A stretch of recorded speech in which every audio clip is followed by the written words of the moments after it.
welcome to XFX Tips and Tricks. In this episode, I'm going to show you an insane way to control your effect blocks from your pedalboard.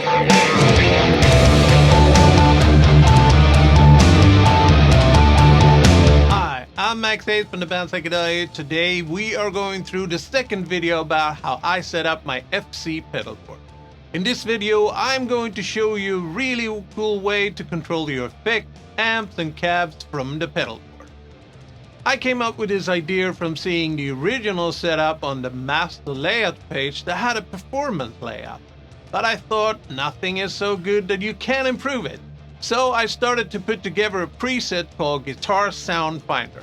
This one has all the effect, amps and cabs that I normally use.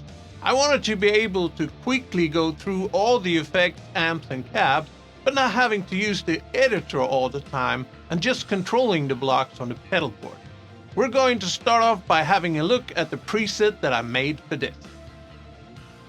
If we take a look here in the editor, you can see that I have constructed 3 rows of blocks. A couple of effects before the amps and some after it.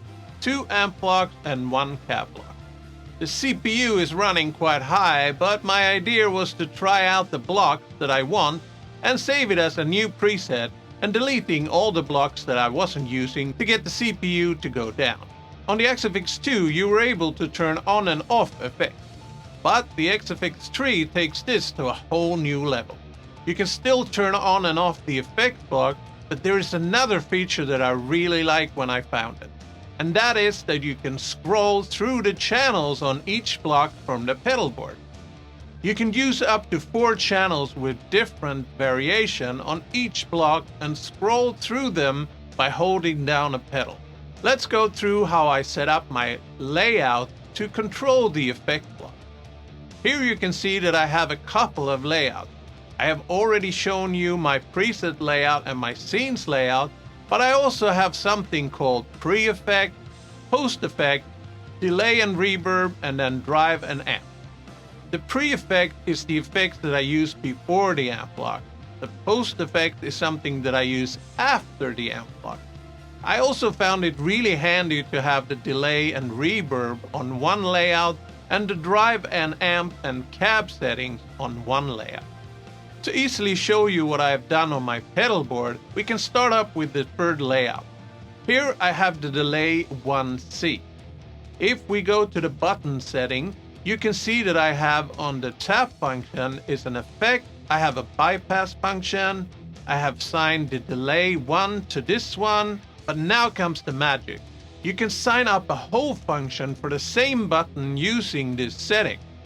You can have an effect as a category, the function is channel, increase and decrease. You also choose the delay here, and you choose the increase and decrease with +1. You set the lower limit to A and the upper limit to D to be able to access all the 4 channels of the delay block. You then repeat the same settings for all the effects. To do this a little bit quicker, you can do one pedal and then you can copy that pedal to another button on your pedalboard and then just swap out the effect type. As you saw before, I have more than one layout for a performance mode like this, so I need a way to go to the next layout within the first layout. For this, I have a setting on the upper right that will take me to the next layout. The 3 first layouts are just the same, and the last one takes me back to the first layout. You can set this to any setting that you want. Maybe you just want 2 layouts and that will cover for your whole preset setup. You can also see that in layout 3, where I have the pre-effects before the amp block, I actually wanted more effects on that layout. So on the bottom right I have the ability to choose View 2. You can see that I have 4 effect blocks here, but when I change to View 2 I get 4 other effects. Let me show you how this looks on the pedalboard. I go to the master layout page on the top right bottom. Here you can see that I have the pre-effects and drive amps pre-selected just to be able to go into my chain of effect setups on my layout. If we choose pre-effect, then my layout 3 comes up. I can choose page 2, I can scroll to the next layout, turning blocks on and off, if I go to the last layout, I will get back to the pre-effect again. So a really cool way of just scrolling through different effects and turning them on and off. But here comes the magic. This is what I think is really cool with this setup. If we go to the delay, you can see that it says delay 1C, which means that now we are in the first delay block and we're on the channel C. But I have set it up so I have 4 different delay types on channel A, B, C, and D. You can see on the pedal board that it shows the channel C. If I hold down the pedal, it goes to channel D. Holding down the button again and it goes back to channel A. This is a really cool way to A and B test some of the different settings on your preset block, and a quick way to make a preset for a new song by testing effects and amps and then save it to a new preset. So if you have a couple of favorite effects and a couple of favorite amps, then you can demo them by using this technique. I hope this gave you some inspiration to do something awesome with the XFX3 or even with the FM3 and the FM9.